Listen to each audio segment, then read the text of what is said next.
प्रिय छात्र, मैं ज्वाला पांडे आपके समक्ष मंगलम पाठ लेकर आया हूँ। मंगलम, मंगलम का अर्थ होता है कल्याण। जब हम कोई कार्य करते हैं, जो श्री गणेशाय नमः भी कहते हैं, भगवान के नाम लेकर कोई काम करते हैं, तो हम अध्ययन करते हैं, विद्या अध्ययन करते हैं, उसमें भी मंगलम पाठ, स्तुति, प्रार्थना, वंदना, इस सब तरह तरह का दिया जाता है। उस सब का नाम मंगलम ही होता है। आइए आज मंगलम पाठ से, जो मंगलम पाठ उपनिषद, वांग्मय, दर्शन शास्त्र सबों से यह श्लोक लेकर हम आपके सफल जीवन की कामना के लिए, समस्त जगत संसार के कामना के लिए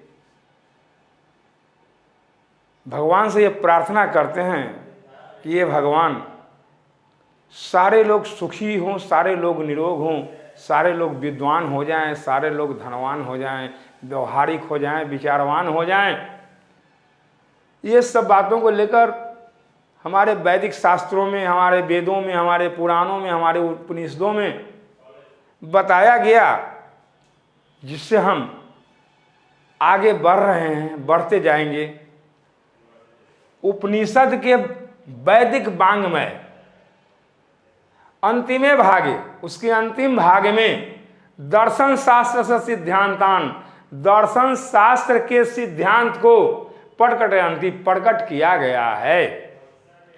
सर्वम परम पुरुषम परमात्मनम महिमा प्रधानतया गीयते।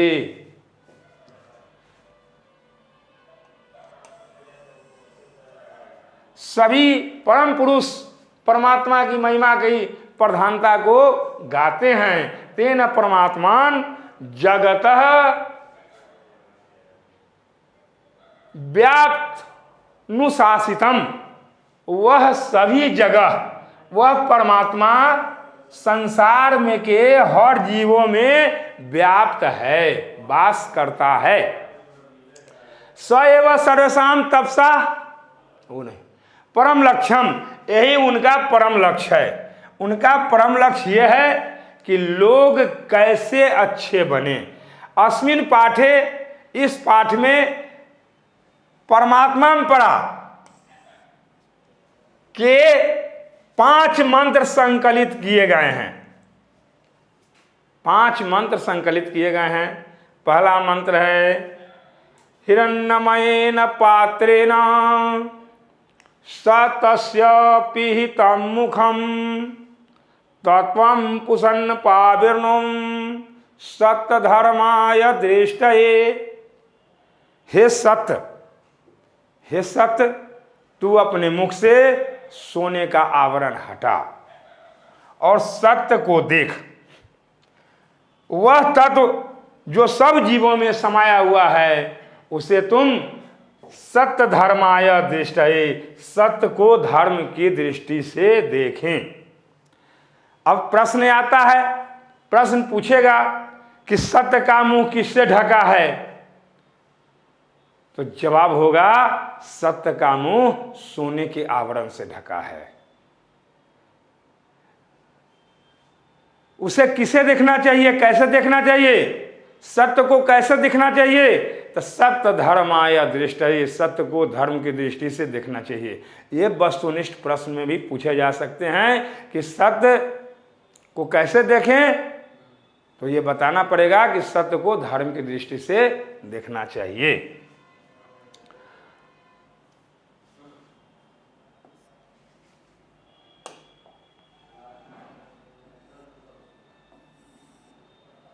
अनरो अनियाम महतो महियान, यह अनु बहुत छोटा और बहुत बड़ा है।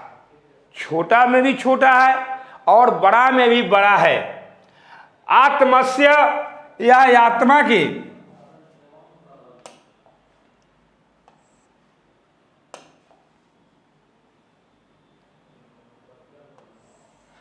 यह आत्मा जीव के, मनुष्य के शरीर में जो अंदर यह गुफा है ना, इसमें छुपा हुआ है। तत्कर्मंतु पश्यन्ति वित्सो को, उसे आप शोक रहित होकर देखें। धातु प्रसादात महित मानः, और वह भगवान का दिया हुआ जो प्रसाद है वह धातु है, वह चीज है जो जीव है, जो जीवित चलायमान है, जो बोलता है। फिर कहा है सत्यमेव जयते नानिर्तम, सत्यमेव जायते नानिर्तम, सत्य की जीत होती है या सत्य की नहीं। प्रश्न उठता है कि जीत किसकी होती है, तो उत्तर होगा सत्य की जीत होती है। ये वस्तुनिष्ठ प्रश्न में पूछे जाते हैं। सत्य किससे ढका है, तो सत्य सोने के आवरण से ढका है। सत्येन पंथा वियतो देवयान, सत्य के राह पर चलकर हम परमात्मा तक पहुंच सकते हैं। देव के यान से परमात्मा के जहाज से पार उतर सकते हैं। एना कर्मंस्यो हाथ कामम यत तत्सत्यम परमिशाम, इसलिए सत्य ही इसका अंतिम रूप है। यत यहाँ, तत्र वहाँ, सत्य सत्य का परम निधानम, यह परम निधान है। बच्चों आप समझ गए होंगे, इसमें वस्तुनिष्ठ प्रश्न भी दिए गए। प्रश्न पूछेगा कि सत्य किससे ढका है, सत्य का मुंह किससे ढका है, तो जवाब होगा सोने के आवरण से ढका है। जीत किसकी होती है, तो सत्य की जीत होती है, असत्य की नहीं। और ये ईशावास्योपनिषद से लिया गया, यह कठोपनिषद से लिया गया है।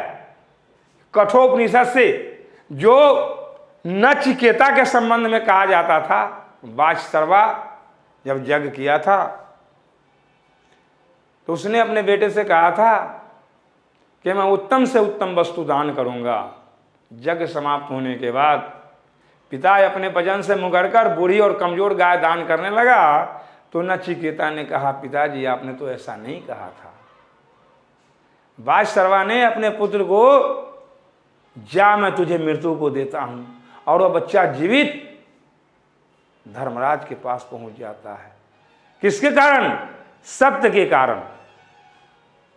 इसलिए सत्य ही निधान है, सत्य के सिवा और कुछ नहीं है। ठीक, मैं अगले वीडियो में आपसे फिर मिलूं।